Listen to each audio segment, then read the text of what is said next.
Bienvenue, chers téléspectateurs, à votre émission Nous les femmes. Nous les femmes est une tribune consacrée à la gente féminine avec des hommes engagés qui soutiennent les œuvres qu'elles entreprennent ou les encouragent à aller de l'avant. Au sommaire de Nous les femmes, cette semaine, nous aurons le portrait de Madame Swabono Krista. En santé, il sera question de l'échographie chez la femme enceinte. La rubrique Entre nous, femmes sera traitée sous forme de questions et elle est formulée de la façon suivante. Peut-on parler d'âge en amour? Et enfin, nous parlerons en style de vie, notre dernière rubrique pour clore l'émission, et il sera question du montage manuel des perruques. Sur ce plateau, nous recevons le docteur Romain Reukadi, gynécologue obstétricien. Bienvenue, docteur. Merci, madame. Juste à côté du docteur, nous avons Madame Olive Kalzebe, chroniqueuse, avec qui nous allons nous entretenir sur le montage des perruques manuellement faites. Bienvenue, Olive. Merci. À ma droite, nous aurons le portrait de Madame Swabono Krista, gestionnaire des ressources humaines. Bienvenue. Merci, madame. Et enfin, Monsieur Madi Ogitan, sociologue. Bienvenue, Monsieur Madi. Merci. Tout de suite, nous allons suivre le reportage sur le portrait de Madame Krista Swabono et nous revenons tout de suite. Professionnelle et travailleuse, calme et souriante, telles sont les qualités attribuées à cette jeune dame. Écrivaine de son état, Christelle Swabono Tidembe est une vraie battante de la cause féminine. Doctorante de l'Université de Lomé au Togo, elle a passé plus de 12 ans au pays des Sylvanus Olympia, qu'elle considère comme sa deuxième patrie. Elle garde du Togo et de son peuple de très bons souvenirs. Après un premier ouvrage intitulé « L'instruction de la femme dans la société africaine », Christelle Swabono Tidembe trouve son combat dans l'écriture. Tout de même, pour l'écrivaine, le terme féministe ne lui correspond pas. Elle s'explique. Alors partout où je passe dans les médias, on me pose la même question et ma réponse est la suivante. Je ne suis ni féministe ni non féministe. Alors je dis ça parce que je n'ai pas encore la vraie définition de ce que c'est que le féminisme. Donc dès que j'aurai la définition du féminisme et du féministe, je pourrais me statuer. Pour l'instant, j'essaye de partager ma pensée avec les autres en retranscrivant mes pensées de façon littéraire, tout simplement. Les difficultés liées à l'exercice de sa fonction ne manquent pas. Le manque de confiance, parce qu'on pense que certains postes de responsabilité, les femmes ne peuvent pas les assumer comme il se doit. Donc, nous, ce qu'on fait, on est obligé de prouver qu'on peut occuper tel poste, en l'assumant très bien. Particulièrement, la difficulté que j'ai eue, c'est au niveau du management. C'est-à-dire, quand tu es en face d'un homme qui doit exécuter tes ordres, il ne les exécute pas comme il se doit parce qu'il s'est dit il est en face d'une femme. Et je pense que cette mentalité, il faut la changer. Parce que la femme, elle a les mêmes potentiels, elle a les mêmes compétences que l'homme. Et cela, ça décourage certaines femmes parce que nous, on tient fort parce qu'on sait que nous sommes déterminés et nous connaissons nos potentiels. Elle a la totale admiration de ses collègues de travail. C'est une femme de rigueur. Elle aime faire des choses bien. Elle n'aime pas reporter les choses pour demain. C'est que si vous faites quelque chose, il faut le faire bien. Pour le jeune qui veut le suivre ses pas, elle conseille d'avoir des ambitions et de mettre les moyens pour y parvenir. Parce que c'est pas facile du moment où les hommes nous sont déjà envahis. Donc quand on cherche l'égalité, c'est pour arriver à un certain niveau. Donc chacun doit se battre pour ne pas dire il faut sortir du lot. Il faut sortir du lot. Il ne faut pas faire la même chose que les autres. Et puis, je pense qu'avec la détermination, l'abnégation et puis le courage, on va y arriver. Souabono, bienvenue une fois de plus. Merci, madame. Dites-nous un peu, qu'est-ce qui a motivé ce choix? Alors, je dirais que je me suis motivée moi-même d'abord, parce qu'il faut se motiver d'abord. Ouais. Les autres peuvent te motiver, mais c'est toi la première motivation. Donc, en ce qui me concerne, je suis ma première motivation. Alors, en parlant de l'écriture, je dirais que c'est venu naturellement. Parce que dès le collège, j'essayais d'écrire, mais ce n'était pas de façon formelle.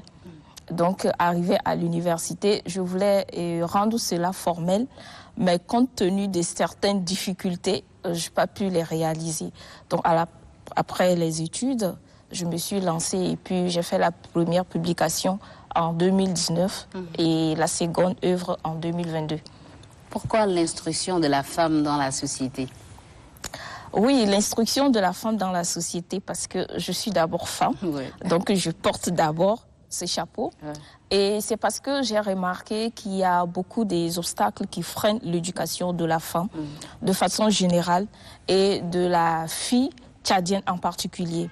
Et là, j'ai voulu retranscrire ma pensée de façon littéraire et donner mon point de vue, partager ma pensée sur le sujet. Quelle a été la réaction de vos parents? Alors, le bac pour cette spécialité. Oui, la réaction de mes parents, c'était positif. Et ils vous ont soutenu? Oui, ils m'ont soutenu vraiment et je les remercie. D'accord. Madi Ojitan, qu'est-ce que vous pensez du parcours de Mme Souabono? D'abord, merci beaucoup. Je voudrais franchement la féliciter. Vous voyez, comme je le dis toujours pour les artistes, les femmes ont juste besoin simplement qu'on les encourage et elles peuvent nous prouver ce dont elles sont capables pour épauler l'homme. Malheureusement, dans certaines sociétés, même dans nos sociétés, on pense toujours que la femme est celle qui doit être reléguée au dernier rang. L'exemple de la jeune écrivaine est assuré, c'est à encourager. Et je lui souhaite surtout bon vent. Je demanderai à d'autres filles de pouvoir se servir de son exemple également. Et c'est à ce prix-là seulement que la femme peut aussi s'affirmer, s'afficher et prouver aux yeux du monde entier que la femme est capable de faire la même chose que l'homme fait si on la met dans les conditions requises comme on met l'homme. Docteur Romain? Oui, à la suite de mon frère, mais je dirais la même chose. Je veux dire d'abord félicitations et encourager de vive voix notre sœur pour ce qu'elle est en train de faire. Je sais que le meilleur reste à venir. Elle a toutes les potentialités et elle ira très loin. Bonne chance à elle. Notre chroniqueuse, Olive, quel est ton avis? Oui, tout d'abord, moi, je suis heureuse de voir qu'une femme tchadienne peut faire tout ça. Souvent, on ne nous fait pas trop confiance. On pense qu'on n'a rien dans la tête et tout, qu'on est bon pour la cuisine, pour le mariage seulement. Et voir une jeune dame se défendre de cette manière, c'est vraiment une joie, c'est quelque chose à encourager. Donc, beaucoup de courage à elle et puis bon vent. Quels sont vos rapports avec vos proches collaborateurs? Je dirais qu'on a des très bons rapports. Il y a certains qui ont pu les débrouiller. C'est vrai que parfois, je suis très rigoureuse dans le travail. Et puis, bon, c'est vrai que ça titille certains, mais d'autres n'apprécient pas trop. Mais moi, quand on a un objectif, il faut qu'on l'atteigne. Sauf qu'on n'a pas pu l'atteindre indépendamment de notre volonté. Sinon, on est focus dessus, on va jusqu'à la fin et puis voilà. Il y en a, c'est pas pour frustrer Dr Romain et Madi Ojitan, mais il y en a, quand c'est une dame qui les gère, on trouve qu'elle en fait un peu trop. Oui, c'est vrai, et c'est une réalité que je vis. Parce que quand tu essayes de donner des ordres, on te dit non, tu n'as pas le droit de me donner des ordres parce que tu es une femme. Et puis il y a certains qui transcrivent tout ce qui se passe à la maison, que moi à la maison, une femme ne doit pas me parler comme ça. Donc tu es obligé de chercher le juste milieu et surtout d'être humble pour pouvoir recadrer certaines choses. Voilà. Oui, Madi? Non, mais je dirais tout simplement que pour ces hommes qui pensent qu'une femme n'a pas le droit de leur donner des ordres, ce sont ceux-là qui continuent de transporter ce qu'on appelle les pesanteurs socioculturels. Ce sont des gens qui ont de la peine à se débarrasser des carcans culturels qu'ils ont eus. Donc voilà, donc ils se disent tout simplement que la femme, comme je l'ai dit, la femme ne peut jamais être l'égale de l'homme. La femme ne peut jamais diriger un homme. Et dans certaines sociétés, actuellement même, ça continue. Et donc, je vais peut-être inviter les hommes à prendre conscience, à dire tout simplement que la femme en face de moi est mon égale et que je lui dois du respect au même titre qu'elle me doit de respect. Et dans un bureau, si la femme est chef ou c'est l'homme qui est chef, l'essentiel est que les deux puissent se considérer au même titre, que personne ne pense que l'autre doit être sous-estimé. Voilà. À partir de ce moment, le travail va marcher. Voilà. Donc, j'encourage les hommes plutôt à considérer la femme comme étant une personne à valoriser, une personne à encourager, une personne qui est son égale en fait. Nous allons passer à notre seconde rubrique. En santé, être enceinte est un don divin. Suivre à la lettre les consultations prénatales jusqu'à terme est un devoir pour les futurs parents. Nous allons suivre le reportage et nous revenons tout de suite. L'échographie obstétricale est un examen réalisé pour déceler les éventuels risques liés à l'évolution de la grossesse et à la santé maternelle. L'échographie, c'est un examen réalisé pour voir le développement, la croissance et s'il y a des anomalies pendant la grossesse. Donc c'est un examen indispensable parce que à chaque trimestre, il y a ce qu'on appelle les objectifs échographiques. Donc c'est un examen indispensable pour le suivi d'une grossesse. Selon Dr Hissène Adanaou Mamad, l'importance de l'échographie, c'est de contrôler la croissance du fœtus, voir l'évolution normale du poids du bébé et observer la quantité adéquate de liquide amniotique. D'après les gynécologues, 3 échographies obstétricales sont obligatoires pour les femmes enceintes au premier, deuxième et troisième trimestre. L'échographie du premier trimestre, la première des choses, ça permet déjà la confirmation de la grossesse. Est-ce qu'il y a grossesse ou pas? La deuxième importance de cette échographie du premier trimestre, ça confirme le caractère intra-utérine de la grossesse. Parce qu'il y a des grossesses extra-utérines qui sont en dehors de l'utérus. Et ces grossesses extra-utérines sont vraiment dangereuses. Ça peut même entraîner jusqu'au décès de la patiente. Donc, d'où l'importance de faire l'échographie très tôt, d'être sûr que la grossesse est dans l'utérus. Et maintenant, si on fait l'échographie, on découvre que la grossesse est extra-utérine, il faut faire une prise en charge très précoce pour éviter le décès de la patiente. Voilà l'importance de l'échographie du premier trimestre. L'échographie du deuxième trimestre, elle est réalisée entre 20 et 22 semaines. Cette échographie a une importance capitale parce que on appelle ça l'écho-morphologique. Ça veut dire grâce à cet écho, on peut déceler s'il y a des malformations mineures ou majeures chez le fœtus. Donc cette échographie est très importante au deuxième trimestre parce qu'elle nous permet d'être sûr est-ce que l'enfant a des problèmes, est-ce qu'il y a des malformations congénitales chez le fœtus ou pas. Il y a l'échographie du dernier trimestre, troisième trimestre. Cette échographie du troisième trimestre, l'importance de cette échographie, c'est de voir, la présentation de l'enfant.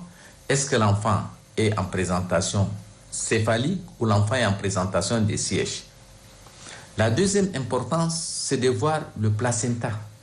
Est-ce que le placenta est normalement inséré au fond de l'utérus ou encore il y a ce qu'on appelle le placenta prévia, c'est-à-dire une insertion vicieuse du placenta.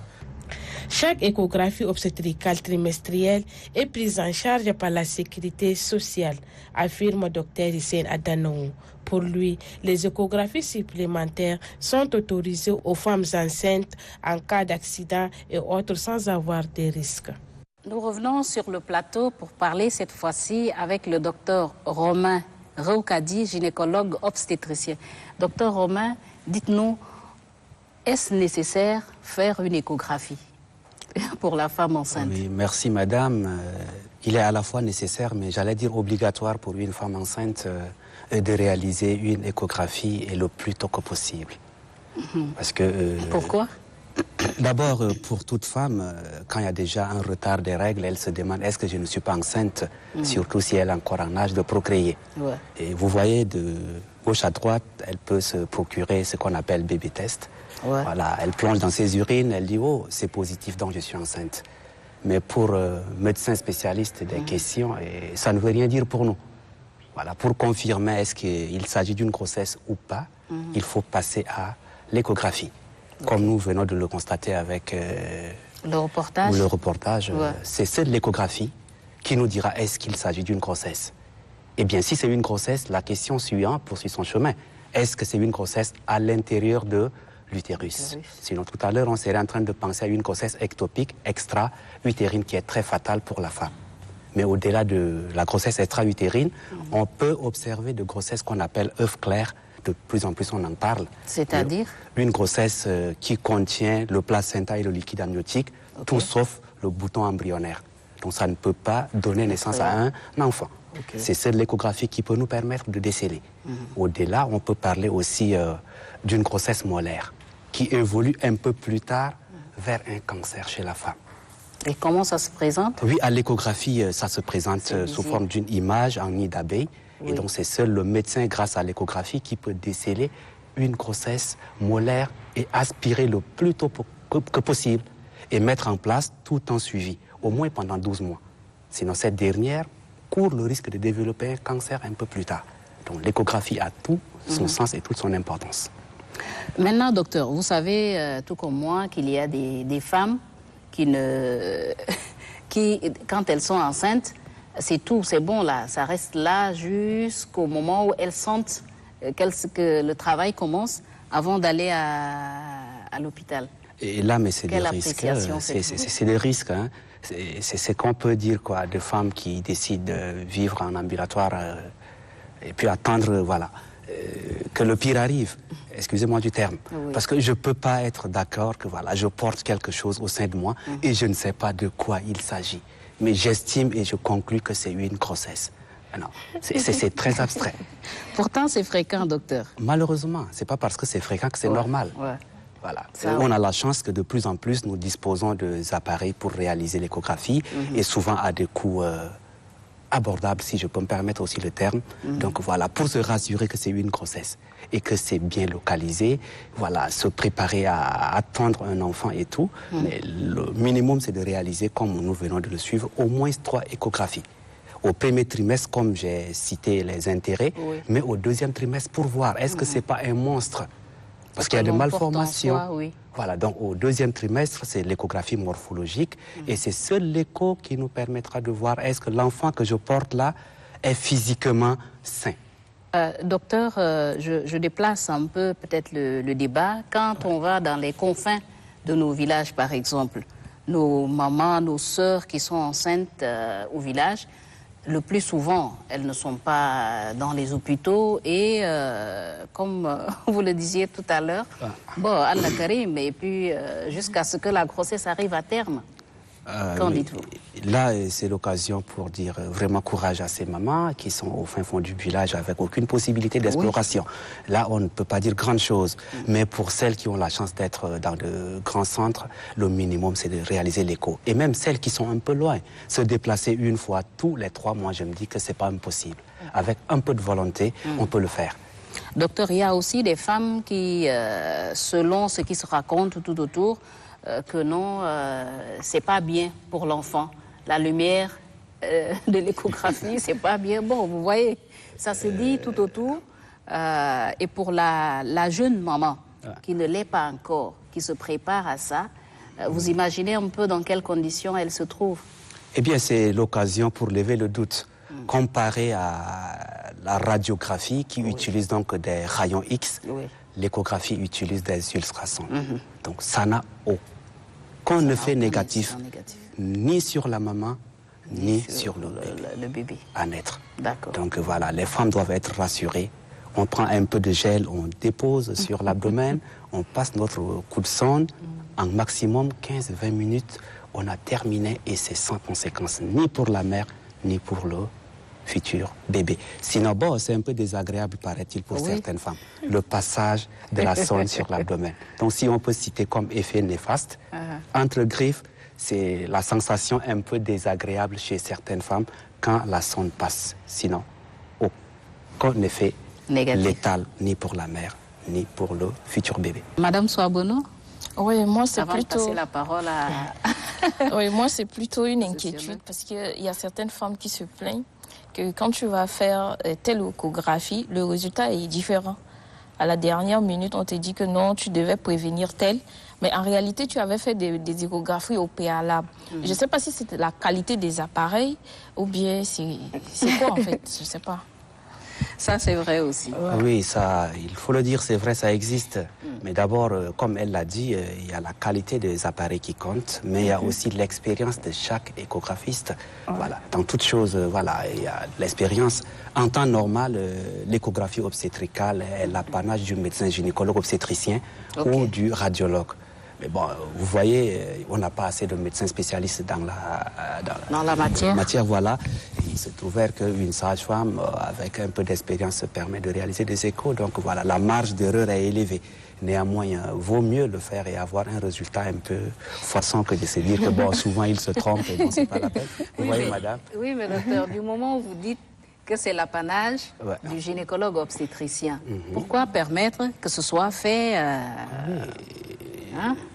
Je suis allé au bout de mes idées, madame. Je disais que voilà, si on doit dire que seul le médecin gynécologue ou à défaut un radiologue est appelé à réaliser des échographies, vous voyez, nous sommes combien de médecins gynécologues obstétriciens pour le Tchad? Donc, vous allez voir qu'à peine un tiers de la population aura bénéficié des échographies.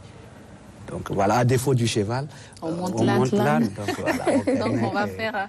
Pourtant, nous parlons de vies humaines, docteur. On parle de vie. Mais je pense que le travail serait en train d'être fait pour avoir en quantité et en qualité de médecins gynécologues obstétriciens et des radiologues pour le pays. Sinon, un peu ailleurs, là, c'est rare de voir encore un médecin autre qu'un spécialiste des questions de gynécologie obstétrique faire une échographie pour une femme enceinte. C'est très rare maintenant et je le souhaite vivement, ça viendra.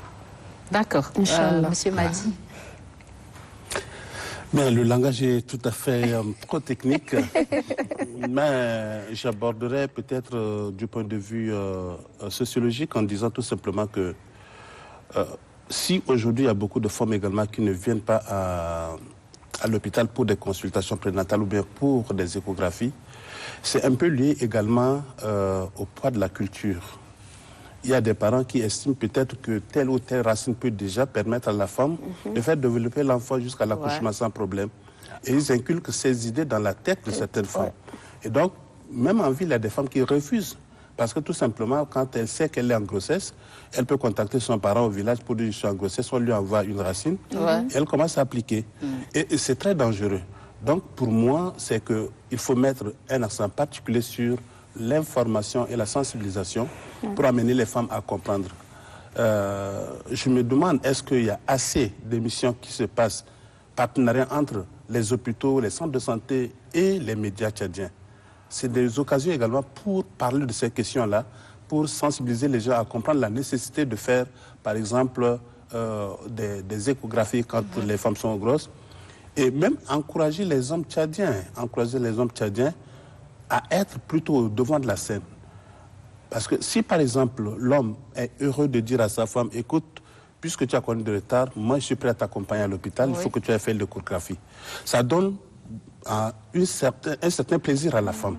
La femme va se sentir aimée par son mari. La femme va dire, mais écoute, ce que je porte, je sais que l'auteur est d'accord avec moi, il me soutient, et donc ce qu'il me demande, je le ferai. Il faut que les hommes également s'y impliquent. Mais quand l'homme peut penser que c'est l'affaire de la femme, et il faut laisser la femme, elle part en consultation, c'est son problème.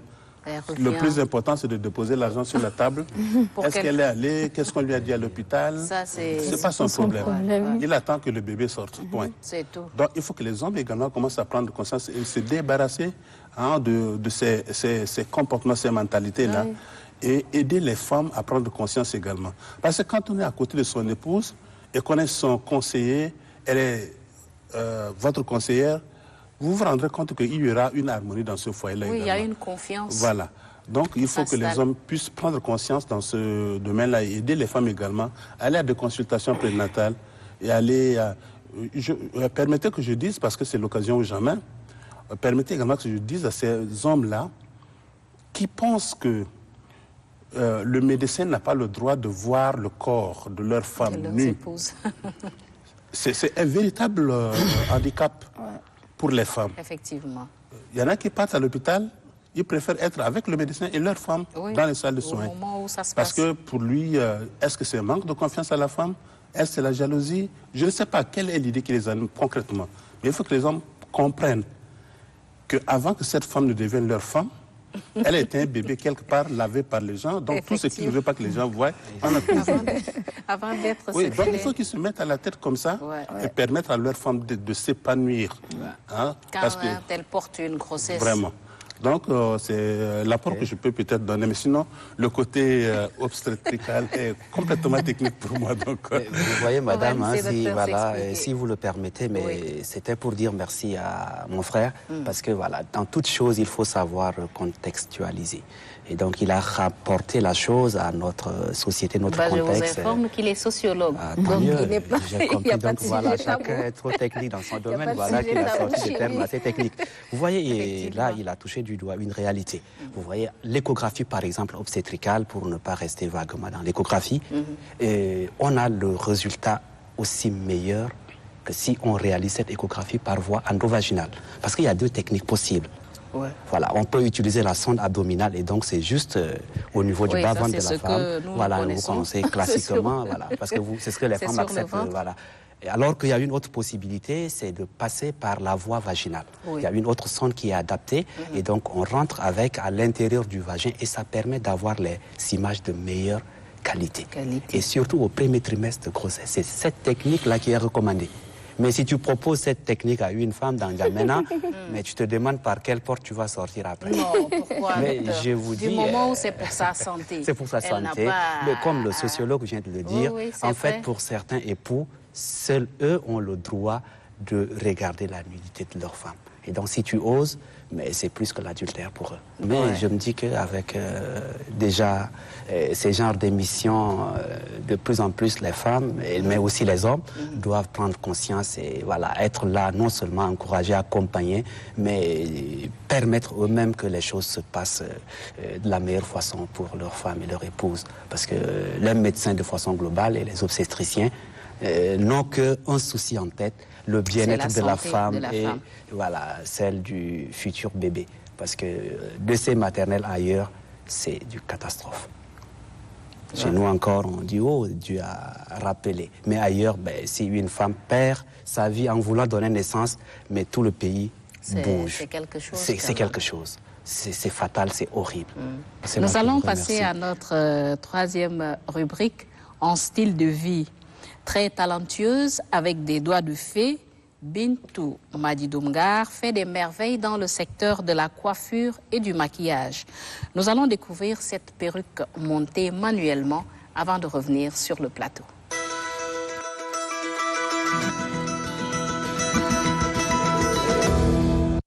La coiffure est un domaine très vaste et varié. Il s'agit d'un monde en perpétuel changement dont les nouveautés ne manquent jamais.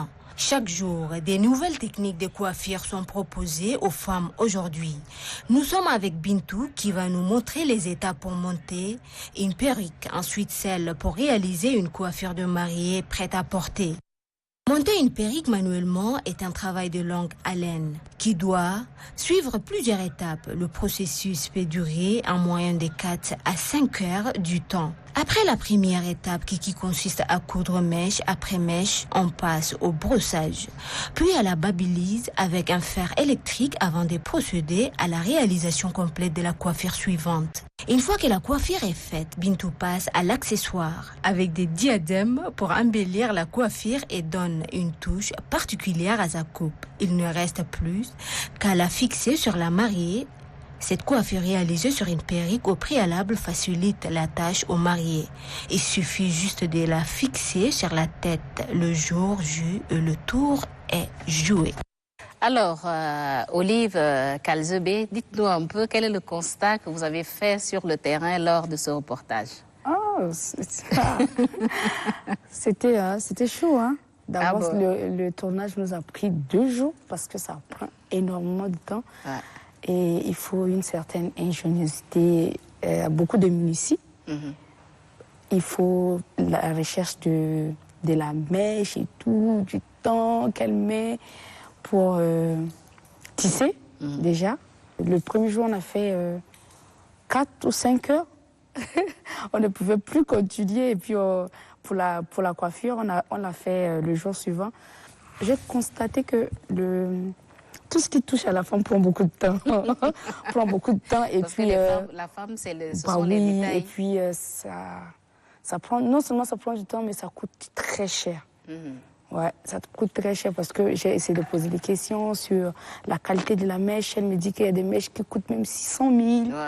Ouais. C'est il faut, pour avoir une coiffure comme ça, la mèche seulement, il faut entre 200 300 000 pour avoir ça. Et la main-d'œuvre, c'est entre 50 à 100 000. Parce que c'est du naturel. Ouais, c'est du naturel, donc ça coûte très cher. C'est un budget, hein, un budget à part entière. C'est un truc qui demande beaucoup d'investissement. C'est pas donné à n'importe qui. Donc, je comprends pourquoi les mariés préfèrent que ça soit préalablement fait pour venir juste poser, parce que ça prend trop de temps en fait. Pourquoi les futurs mariés choisissent forcément une perruque qui est montée à la main?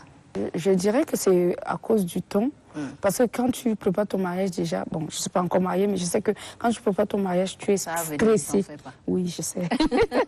Merci. Tu prépares ton mariage, tu es très stressé. Tu as beaucoup de choses à faire à la fois. Surtout ici en Afrique, c'est pas comme ailleurs. Ailleurs, on a les wedding planners qui peuvent préparer ton mariage à ta place. Mais ici, c'est toi qui fait tout. Tu cours dans tu es en train de courir, on va te dire que il y a le sel qui manque à la maison, ton futur époux doit apporter le bœuf, il n'a pas encore apporté, et l'autre, le couturier va t'appeler, finalement, il faut venir essayer ça n'a pas encore été fait. Ça n'a pas encore fait. Les filles de notre t'appellent pour te dire que non, finalement, le repas de l'époux le jour, là, c'est pas encore fait. Donc, il y a trop de choses à faire à la fois que tu n'as pas le temps de t'asseoir là comme ça et te faire plaisir, alors que c'est ton jour.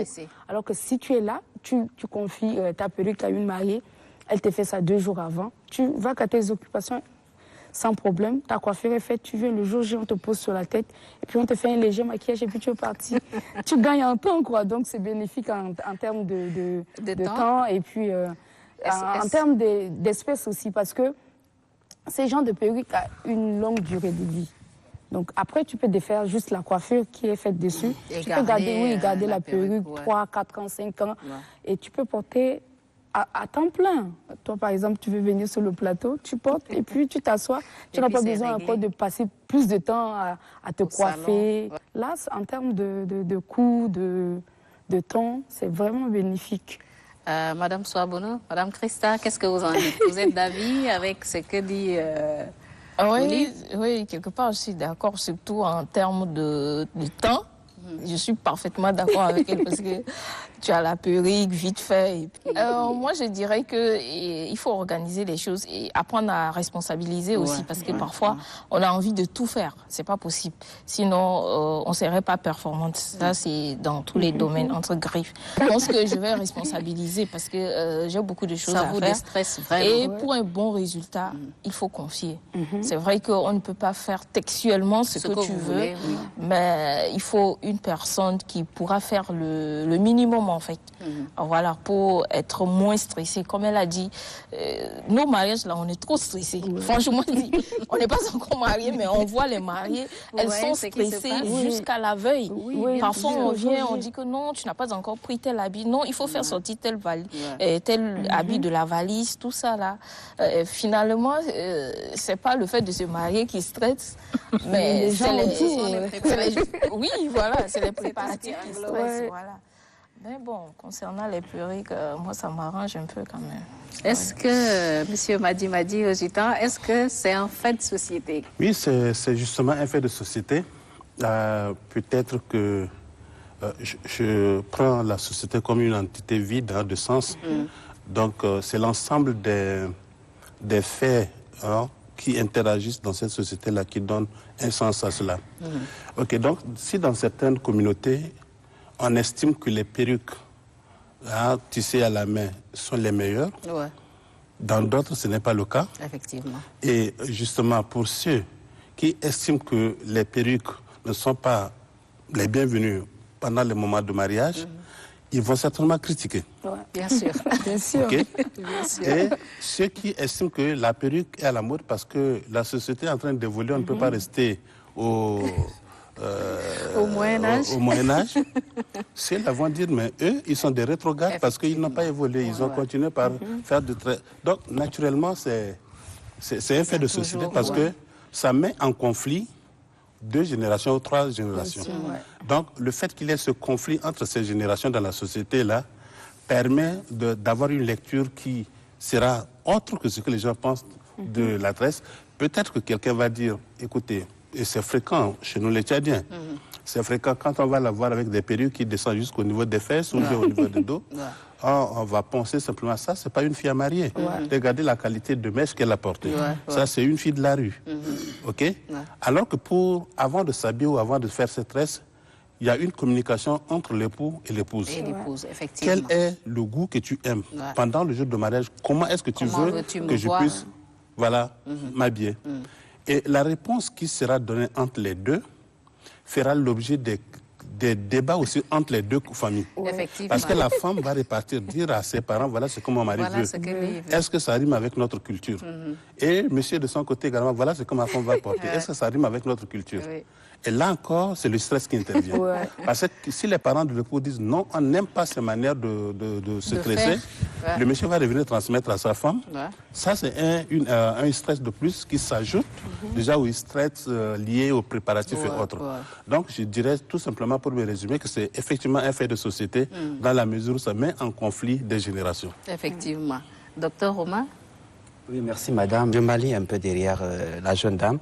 Voilà, j'aime les choses vite fait, mais bien fait. Voilà. Donc si on doit aller s'asseoir 3 heures, en tout cas moi j'aime pas m'asseoir pendant longtemps. Même lors de mes consultations en temps, je dis, permettez madame, je vais boire un verre d'eau, mais il faut que je souffle. Je trouve pénible voir les femmes venir s'asseoir de 7 heures parfois à 17 heures en train de... Vous voyez, d'abord ça tue beaucoup de temps, alors que le temps c'est la vie.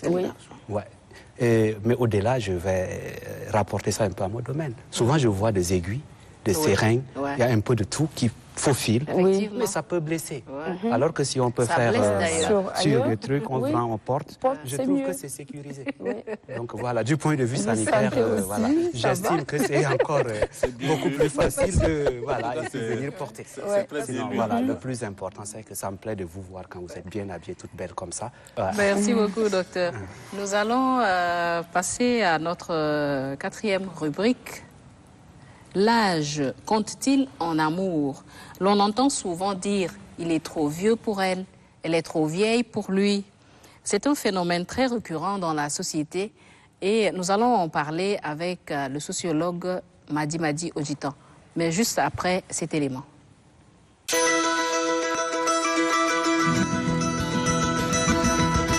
Un homme âgé de 40 quelques ans ne peut pas aimer une fille de 20 ans, 25 ans.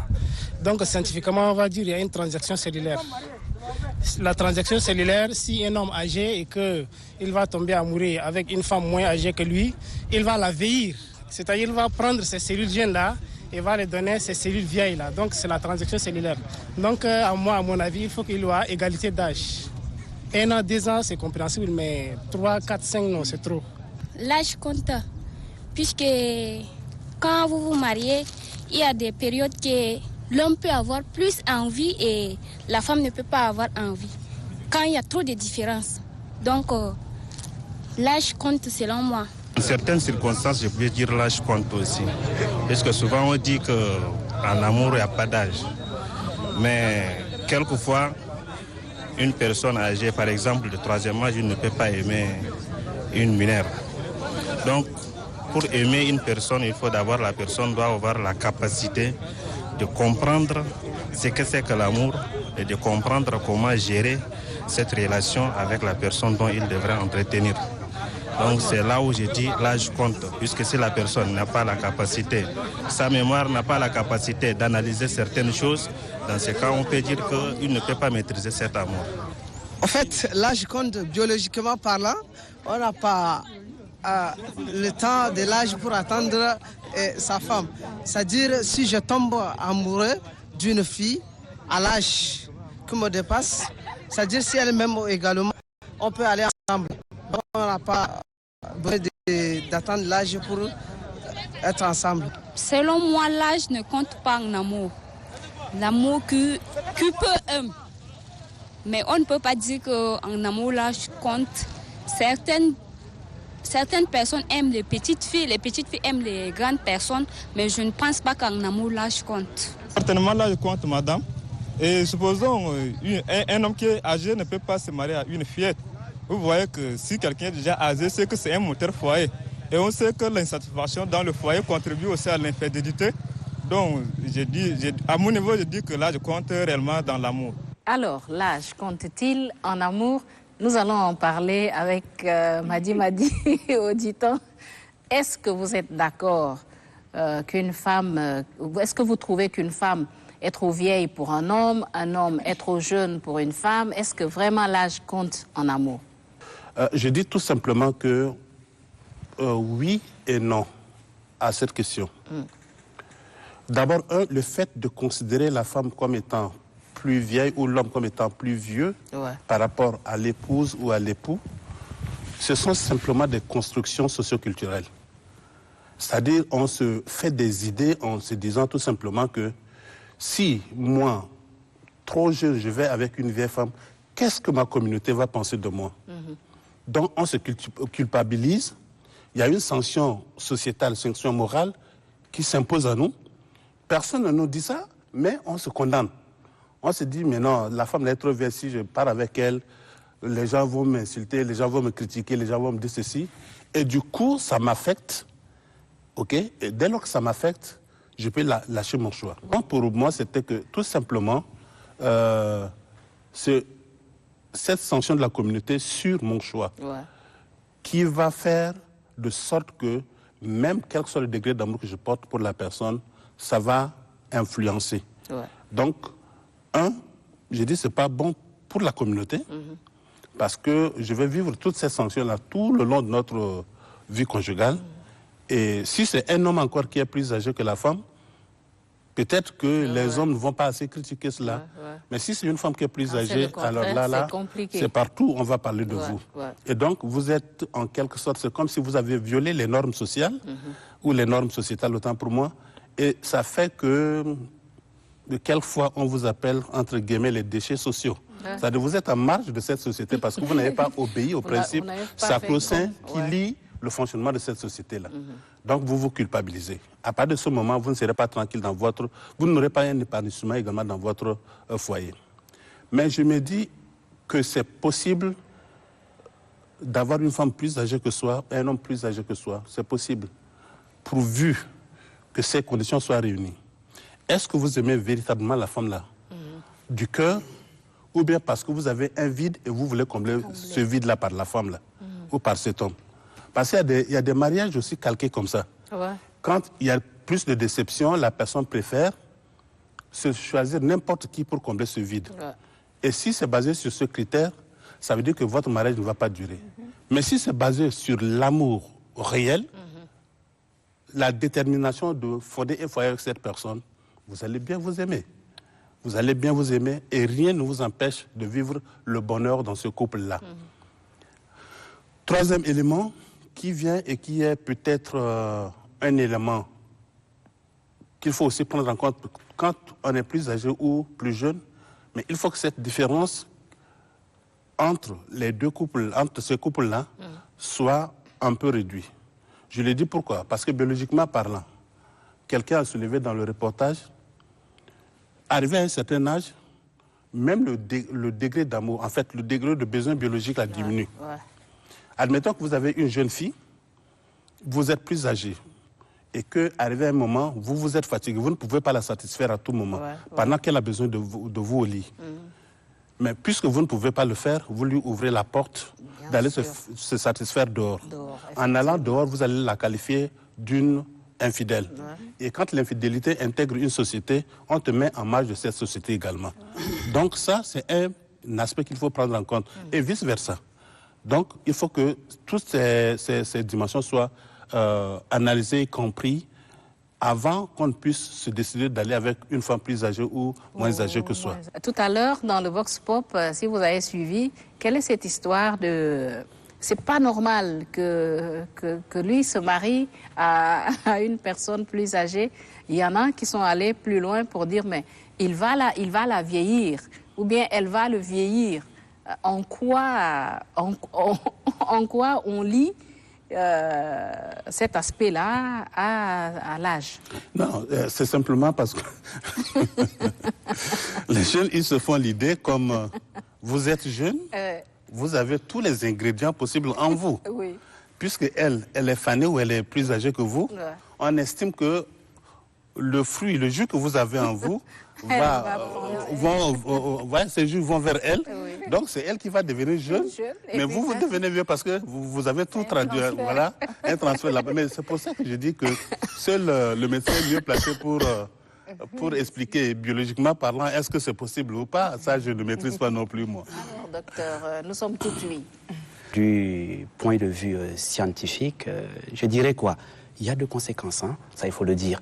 Parce qu'aujourd'hui, je décide d'aller avec une femme de 50 ans, moi dans la trentaine. Oui. Vous voyez, ça sera beau, mais pas pour longtemps.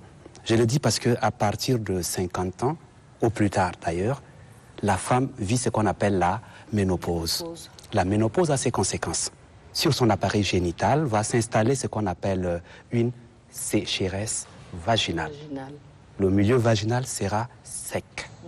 La femme ne pourra plus humidifier, lubrifier de temps en temps le milieu vaginal. Ouais. Alors que dans la trentaine, je peux encore pédaler matin, midi, soir. Ouais, bien sûr. Les pénétrations deviennent douloureuses. Ça déchire la muqueuse vaginale chez la femme lors des rapports sexuels.